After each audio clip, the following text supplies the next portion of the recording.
My dear students, welcome back to Nurses Profile channel. Website la namakku update vandirukudhu neenga paathirpinga appdi nenikiren illana www.medicalselection.org அப்படிங்கற வெப்சைட்ல போனீங்க அப்படினா நமக்கான paramedical students கான update வந்து கொடுத்திருக்காங்க. So GNM of nursing க்கு அப்ளை பண்றதுக்கான லாஸ்ட் டேட் இன்னைக்கு 12/8/2024 வரை நமக்கு டைம் கொடுத்திருந்தாங்க. அந்த டேட்டை இப்போ நமக்கு எக்ஸ்டெண்ட் பண்ணிருக்காங்க.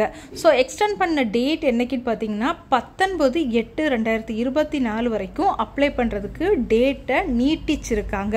சோ அப்ளை பண்ணாத ஸ்டூடண்ட்ஸ் இத பயன்படுத்தி என்ன செய்யுங்க அப்படினா அப்ளை பண்ணிக்கோங்க. GNM of nursing க்கு மட்டும் இல்லாம போஸ்ட் பேசிக் BSc nursing அதே மாதிரி போஸ்ட் பேசிக் டிப்ளமோ கோர்சஸ் கொடுத்திருந்தாங்க இல்லையா, அதுக்கும் நமக்கு என்ன செஞ்சிருக்காங்க அப்படினா டேட்டை வந்து எக்ஸ்டெண்ட் பண்ணிருக்காங்க. Post basic critical care nursing, post basic psychiatric nursing and post basic neonatal nursing அந்த கோர்ஸ்க்கும் எக்ஸ்டெண்ட் பண்ணிருக்காங்க. சோ பார்த்து என்ன செஞ்சுக்கோங்க அப்படினா அப்ளை பண்ணிக்கோங்க.